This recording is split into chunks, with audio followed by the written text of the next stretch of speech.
श्री शिवाय नमस्तुभ्यम ओम नमः शिवाय। दोस्तों, आप सभी लोग जानते हैं कि हम सभी के प्यारे पूज्य गुरुजी कराने जा रहे हैं ऑनलाइन पूजन, जो कि आज रात्रि 7 बजे से लेकर 8 बजे तक होगा। 2 अगस्त की सावन की शिवरात्रि पे होगा। तो काफी ज्यादा लोग ये परेशान हैं कि भैया जो भी चीजें हम चढ़ाएंगे पार्थिव शिवलिंग के ऊपर, जो मिट्टी का शिवलिंग हमने बनाया है, जैसे कि मिठाई हो गया और फल हो गया, इनका हम क्या करें? क्या इन मिठाई को, इन फल को हम अपने घर में प्रसाद के तौर पे खा सकते हैं, किसी को दे सकते हैं, या विसर्जन करना है, या फिर जो भी चीजें हमने चढ़ाई थी से कौन कौन सी चीजों को अपने घर में रखना है और कौन सी चीजों का विसर्जन करना है, बहुत ही विस्तार से बताऊंगा। वीडियो को पूरा देखिएगा और अंत तक देखने की कोशिश करिएगा, ठीक है ना? देखो, मुझे पूरी उम्मीद है कि आप सभी लोगों ने पार्थिव शिवलिंग की पूजन की पूरी तैयारी कर ली होगी, और जितने लोग वीडियो को बाद में देख रहे हैं, आप सभी लोगों ने अच्छे तरीके से पार्थिव शिवलिंग का पूजन भी कर लिया होगा, ठीक है ना? लेकिन बात यही फंसती है आकर के कि भैया जो भी पूजन सामग्री आपने बताई थी या फिर पूज्य गुरुजी के द्वारा सुनी थी, उनमें से सभी चीजों का हम करेंगे क्या, ठीक है ना? जिसमें से सबसे पहला नंबर आता है मिठाई का, है ना? ध्यान रखिएगा एक चीज का, जब आप पार्थिव शिवलिंग का पूजन कर रहे हो, वहां पे कहते हैं पूज्य गुरुजी या फिर जो भी वहां के ब्राह्मण देवता होते हैं सीहोर के, वो कहते हैं कि मिठाई चढ़ाइए या फिर फल चढ़ाइए। तो कोई भी मिठाई या फिर कोई भी फल, महादेव की जो थाली आप रखोगे पूजन करने के लिए, वहां पे आपको बस टच करा करके और हटा देना है, थोड़ी सी दूरी पर रखना पे। जो दूध होगा, पानी होगा, जल होगा, उसी के अंदर मिठाई मत रखना, उसी के अंदर फल को मत रखना। जैसे वो कहेंगे मिठाई को समर्पित करिए, एक छोटा सा दोना लेना, धोने के अंदर मिठाई को रखना और महादेव के शिवलिंग को टच करा के बस आपको वहां से बाहर रख लेना। इस तरीके से मिठाई और फल को समर्पित करिएगा। जब आपकी पार्थिव शिवलिंग की पूरी पूजन समाप्त हो जाएगी, पार्थिव शिवलिंग की पूरी पूजा खत्म हो जाएगी, उस टाइम पे आपके घर के किसी भी सदस्य, ना ही इस पृथ्वी पे रहने वाले किसी भी सदस्य को महादेव को चढ़ाई हुई कोई भी मिठाई या फिर जो भी आपने कितने भी प्रकार के फल ले लिए होंगे, किसी को भी प्रसाद के तौर पे नहीं खाना, क्योंकि महादेव को चढ़ाई हुई कोई भी चीज हमें खुद ग्रहण नहीं करना चाहिए। बात आती है तो भैया हम उसका करेंगे क्या? वैसे तो हमारे घर में पड़ी रहेगी तो खराब हो जाएगी, क्या उसे हम नदी, तालाब, सरोवर, कुआं, बावड़ी में विसर्जन कर सकते हैं? तो इसका जवाब है नहीं। आपको क्या करना होगा, जो भी पने फल चढ़ाया है या फिर जो भी आपने मिठाई चढ़ाई है, पहली बात तो ये है कि आपको इसे किसी भी व्यक्ति को खाने के लिए नहीं देना है, अपने घर में प्रसाद के तौर पे। इस चीज को बहुत ध्यान से सुनिएगा, ठीक है ना? दूसरी बात, आपके घर के आसपास में कोई भी गौ माता आती हो, कोई भी गौ माता आती हो, नंदी बाबा हो या फिर कोई गौशाला हो, आपके घर के आसपास में उनको ले जाकर के, चाहे वो फल हो चाहे वो मिठाई हो, नंदेश्वर महादेव के नाम से आपको खिला देना है। कौन से महादेव?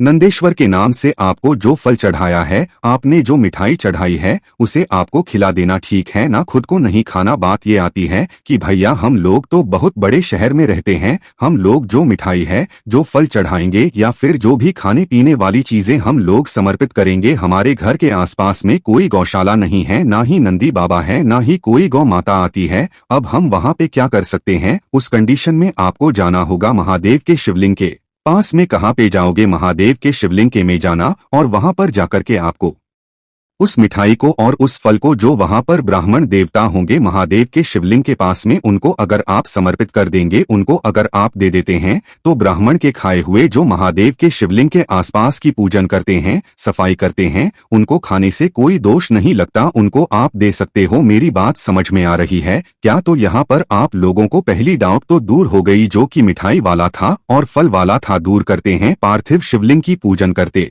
टाइम में आप लोगों ने बहुत सारी चीजों को चढ़ाया होगा, सुपारी चढ़ाया होगा, पान चढ़ाया होगा, काला तिल, जो भी चीजें हैं, बहुत सारी चीजें, सब कुछ आपने चढ़ाई होगी। बात ये करते हैं, चाहे वो काले तिल हो, चाहे वो चावल का दाना हो, चाहे वो काली मिर्च हो, चाहे वो कमलगट्टा हो, चाहे वो गेहूं के दाने हो, इन्हें हम करेंगे क्या? इन सभी चीजों को आपको लेकर जाना है किसी भी नदी, तालाब, सरोवर, कुआं, बावड़ी के पास में, इन सभी चीजों को पार्थिव शिवलिंग के साथ में विसर्जन कर देना। बात यहाँ पे एक और फंसती है, हम लोग तो भैया बहुत बड़े शहर में रहते हैं, हमारे घर के आसपास में कोई नदी, तालाब नहीं है, और ना ही हमारे घर वाले हमें नदी, तालाब, सरोवर, कुआं, बावड़ी के पास में जाने देंगे। तो पहले तो यहाँ पे ये सुन लो कि इन सभी चीजों का जो विसर्जन होगा, उसको पुरुष भी कर सकते हैं, उनको बच्चे भी कर सकते हैं और उनको घर की स्त्रियां भी कर सकती हैं। किसी के लिए कोई रोक टोक नहीं है। स्त्रियों में से चाहे वो कुंवारी हो या फिर कुंवारी नहीं हो, हर कोई इंसान पूजन कर सकता है, विसर्जन भी कर सकता है। अब देखो जितनी चीजें मैंने आपको दिखाई, चाहे वो गेहूं हो, चाहे वो कमल कट्टा हो, चाहे वो काली मिर्च हो, चाहे वो चावल का दाना हो, सारी की सारी चीजों को आपको ले जाके जाना है, विसर्जन करना। लेकिन अगर नदी नहीं है तो आपको इन सभी चीजों को साथ ही साथ पार्थिव शिवलिंग को एक छोटी सी बाल्टी में विसर्जन करके, और इन सभी चीजों को चाहे तो बेलपिंड के नीचे 3 पेड़ों का प्रावधान दिया गया है पार्थिव शिवलिंग के विसर्जन के लिए, और वो 3 पेड़ होते हैं। आता है बेल का पेड़। कौन सा पेड़? पहला नाम आता है बेल का, दूसरा नाम आता है पीपल का वृक्ष यानी कि पीपल का वृक्ष, और तीसरा आता है बट वृक्ष जिसको हम लोग प्यार से बोलते हैं बरगद का पेड़। इन तीनों पेड़ों में से किसी भी पेड़ के नीचे ले जाकर के पार्थिव शिवलिंग का विसर्जन के साथ में समर्पित कर देना। लेकिन कुछ चीजें ऐसी होती हैं जिन्हें हमें विसर्जन नहीं करना चाहिए। वो कौन सी चीजें हैं समझिएगा। देखो, सबसे पहले तो गुरुजी ने आप लोगों को 7 बेलपत्र समर्पित करने के लिए बताया है। 7 बेलपत्र पूजन सामग्री में भी लिखा था 7 बेलपत्र जब आप पार्थिव शिवलिंग के ऊपर समर्पित करोगे, जब पूजन आपकी खत्म हो जाएगी तो पूजन खत्म होने के बाद में 7 में से 1 बेलपत्र उठा लेना और अपने घर में ले जाकर के रख देना। इससे महादेव की कृपा जो है वो आपके ऊपर हमेशा बनी रहेगी। कोई भी तकलीफें, कोई भी प्रॉब्लम आपके घर में कभी भी प्रवेश नहीं कर सकती। ये तो बात हो जाती है बेलपत्र की। दूसरी बात ये कर लेते हैं जो सुपारी होगी ना जी ने कितनी सुपारी बताई थी। पहली लिस्ट जब आई थी तो उसमें 2 सुपारी बताई थी, और जो मैंने दूसरी लिस्ट आपको नई लिस्ट बताई थी उसमें 3 सुपारी की बात कही गई है। तो 3 सुपारियों में से कोई भी सुपारी विसर्जन नहीं की जाती है।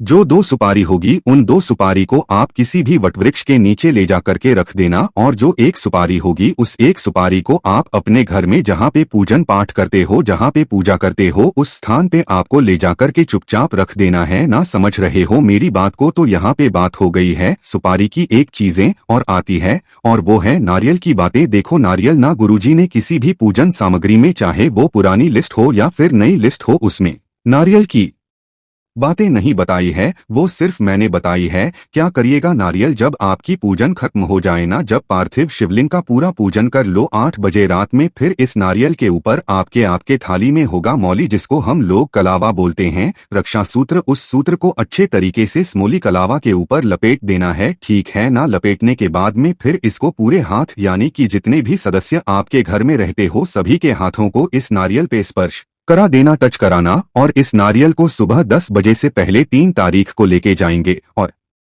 पीपल पेड़ के नीचे रख देना। इससे अपने घर के अंदर नहीं रखना है। इससे क्या होगा, अगर इस वाले उपाय को आप करते हैं तो आपके घर में कभी भी पितृदोष, कोई भी समस्याएं, आपके घर में कोई भी प्रॉब्लम क्रिएट नहीं कर सकती, ठीक है ना। तो जितनी चीजें मुझे पता थी आप लोग को मैंने समझाया है। बस एक चीज का ध्यान रखिएगा, जो भी चीजें खाने पीने वाली होंगी आप समर्पित कर रहे हो महादेव को, चाहे वो पूजन की लिस्ट में हो या फिर पूजन की लिस्ट में नहीं है, कोई भी चीजों को किसी भी नदी, तालाब, सरोवर, कुआं, बावड़ी में नहीं चढ़ाएं, नहीं डालेंगे। एक चीज का ध्यान रखिएगा, मैंने क्यों कहा कि गेहूं आपको डालना है। जो मछलियां होती है जैसे पृथ्वी पे जो लोग जमीन पर, जैसे गौ माता हो गई, कुत्ते हो गए, ये सब किसके प्रतीक हैं?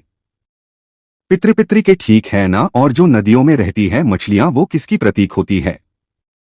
पितृ की। इसीलिए जब हम विसर्जन करते हैं तो गेहूं के दाने को, चावल के दाने को मछलियों के लिए डालते हैं, ताकि हमारे घर से जो पितृ दोष की समस्याएं चल रही है या चलने वाली है वो सारी समस्याएं खत्म जरूर हो जाएंगी, ठीक है ना।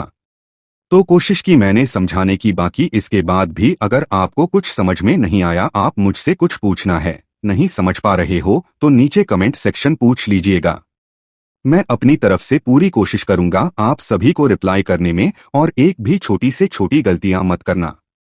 पार्थिव शिवलिंग का निर्माण आपको रात को 7 बजे पूजन होगी। 7 बजे से पहले यानी कि सुबह 12 बजे से पहले तक आपको पार्थिव शिवलिंग का जो निर्माण है वो आपको कर लेना है। और उसके बाद में जब पार्थिव शिवलिंग सूख जाएगा, अच्छे तरीके से पूजन आपको कर लेना होगा, ठीक है ना। मेरी बात समझ में आ रही है ना? तो कोशिश होगी अच्छा समझाने की। वीडियो पसंद आई हो करिएगा। कुछ पूछना है, नहीं समझ में आया, नीचे कमेंट सेक्शन में पूछ सकते हैं। मेरे जितने भी भाई बहन आवाज मेरी पहली बार सुन रहे हैं, चैनल को जरूर सब्सक्राइब करिएगा। श्री शिवाय नमस्तुभ्यम। ओम नमः शिवाय।